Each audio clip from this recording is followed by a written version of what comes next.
पूर्व प्रधानमंत्री अटल बिहारी वाजपेयी को नमन करते हुए उनके स्मारक पर पहुंचे पीएम मोदी। राष्ट्रपति द्रौपदी मुर्मू नमन करते हुए।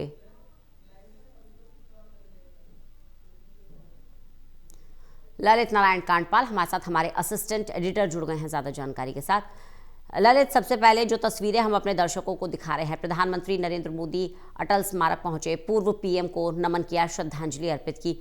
जानना चाहेंगे कौन कौन यहाँ मौजूद था? देखिए, जो सदैव अटल प्रधानमंत्री नरेंद्र मोदी पहुंचे थे, वहां पर जो है भारतीय जनता पार्टी के राष्ट्रीय अध्यक्ष जगत प्रकाश नड्डा, नितिन नवीन, इसके सहित कैबिनेट के भी कई मंत्री और कई अन्य डिग्नेटरीज जो है वहां पर मौजूद थे। सदैव अटल पर हमेशा ही प्रार्थना सभा का भी आयोजन होता है इस मौके पर। आज क्योंकि प्रधानमंत्री अटल बिहारी वाजपेयी, पूर्व प्रधानमंत्री अटल बिहारी वाजपेयी की आज 101वीं जयंती है, तो इस मौके पर जो है भारतीय जनता पार्टी इसको सुशासन दिवस के रूप में भी मनाती है। और आज जो है लखनऊ रवाना होने से पहले जो है प्रधानमंत्री नरेंद्र मोदी एक और जहां सदैव अटल गए, उससे पहले रंजना वो दिल्ली के एक चर्च में भी पहुंचे हैं। आज अगर पूर्व प्रधानमंत्री अटल बिहारी वाजपेयी का जन्मदिन है, तो साथ ही जो ईसाई धर्म है उसका सबसे बड़ा त्यौहार क्रिसमस भी है और पूरी दुनिया में इस त्यौहार को सेलिब्रेट किया जाता है। ईसाई धर्म को मानने वाले लोगों की एक बड़ी संख्या है और हमने देखा है कि जो भी समाज हो उसके कार्यक्रम में प्रधानमंत्री नरेंद्र मोदी पूरे दिल से शामिल होते हैं। आज भी वो जो है दिल्ली के एक चर्च में अपने कॉन्वॉय के साथ वहां पर पहुंचे थे। हालांकि इस कार्यक्रम की जानकारी बहुत ज़्यादा लोगों को नहीं थी, लेकिन प्रधानमंत्री अपने तय कार्यक्रम के अनुसार वहां पर पहुंचे और उन्होंने प्रभु यीशु के चरणों में अपना प्रणाम भी किया और साथ ही प्रार्थना भी की। और जैसा कि आज भगवान यीशु का भी जन्मदिन होता है, तो जो ईसाई समाज के लोग हैं इसको बड़े सेलिब्रेशन के साथ मनाते हैं। पूरे देश भर में आज एक तरीके से कहा जाए तो 25 तारीख से लेकर के पूरे 31 तक एक तरीके से पूरा वीकेंड जो है पश्चिमी देशों में इसको समर्पित किया जाता है। और हमने भारत में भी देखा है कि जो भारत के मेट्रो सिटीज़ हैं वहाँ पर भी 25 तारीख से पहले ही कई जगहों पर जो है साज सजावट हो चुकी है। दिल्ली में कई चर्चों में बेहतरीन लाइट्स लगाई गई हैं और सुंदर तरीके से उनको सजाया गया है।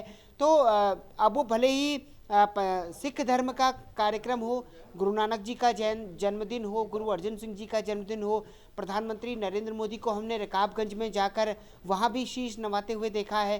साथ ही अगर क्रिसमस का त्यौहार आता है तो हमने उनको चर्च में भी देखा है। तो आज इसी मौके पर जो है वो चर्च में पहुंचे थे और उसके बाद वो जो है सदैव अटल गए।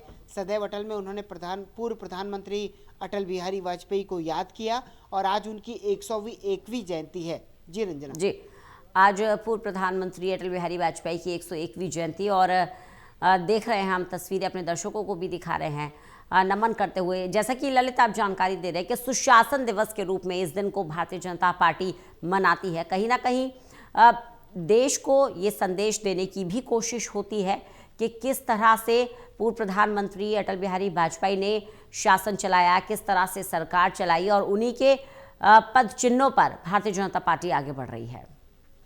बिल्कुल, देखिए, पूर्व प्रधानमंत्री अटल बिहारी वाजपेयी का जीवन जो है एक तरीके से सुशासन के तौर पर ही रहा।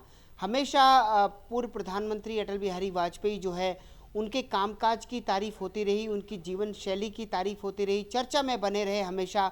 कई बार तो जो सबसे ज़्यादा एक महत्वपूर्ण प्रसंग उनके लिए कहा जाता है वो ये कहा जाता है कि कांग्रेस के कई नेताओं की ओर से अक्सर ये कहा जाता था कि आप इंसान तो बहुत अच्छे हैं लेकिन आप गलत पार्टी में हैं। तो ये भी एक ऐसी बात उनके लिए कही जाती थी कि वो जो अटल बिहारी वाजपेयी थे उनका व्यक्तित्व इतना बेहतरीन था कि वो जिससे भी मिलते थे, जिसके भी आसपास में रहते थे या जो भी उनसे मिला, उनकी तारीफ किए बिना नहीं रहा, क्योंकि उनका सरल व्यक्तित्व ही हमेशा हर आदमी का दिल जीत लिया करता था। और उनकी जो कामकाज का तरीका रहा, 5 साल जो उनका शासन रहा एनडीए की सरकार में, इस देश को दरअसल गठबंधन की सरकार चलाना अटल बिहारी वाजपेयी ने ही सिखाया।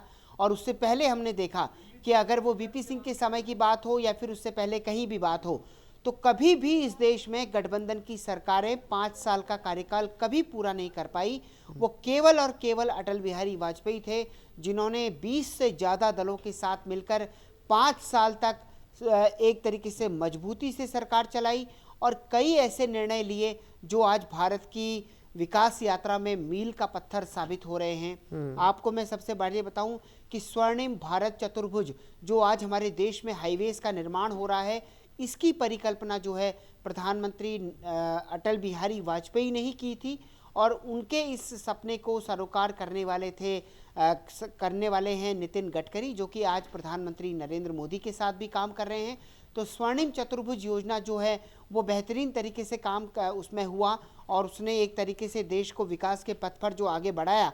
आज प्रधानमंत्री नरेंद्र मोदी उस रास्ते को आगे बढ़ा रहे हैं। तो कुल मिलाकर आज पूरा देश जो है पूर्व प्रधानमंत्री अटल बिहारी वाजपेयी को याद कर रहा है और उनके जीवन से जो है सीखने की कोशिश कर रहा है। बिल्कुल, और बहुत कुछ सीखा भी है। देखिए, सिर्फ पार्टी स्तर की ही नहीं, जैसा कि ललित आप जानकारी भी दे रहे हैं, ऑपोजिशन पार्टी में भी उनके विरोधी भी उनके व्यक्तित्व से बहुत ज़्यादा प्रभावित रहते थे। याद होगा किस तरह से जब फॉरेन डेलीगेशन जाना था तब उसमें अटल बिहारी वाजपेयी को सोनिया गांधी ने भेजा था कि आप जाइए, भारत का पक्ष रखिए। तो ये दिखाता है कि उनका व्यक्तित्व कितना बड़ा था, उनकी विचारधारा और देश के प्रति जो उनका समर्पण था वो पार्टी लाइन से ऊपर उठकर थी।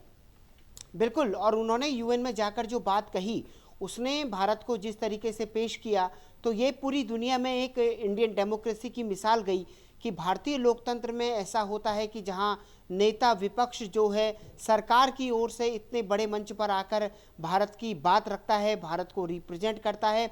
ऐसा सामान्य तौर पर किसी भी देश की डेमोक्रेसी में नहीं देखने को मिलता है। सरकार अपने ही किसी विश्वसनीय व्यक्ति को भेजती है, लेकिन सोनिया गांधी ने भी एक बड़ा मूव लिया।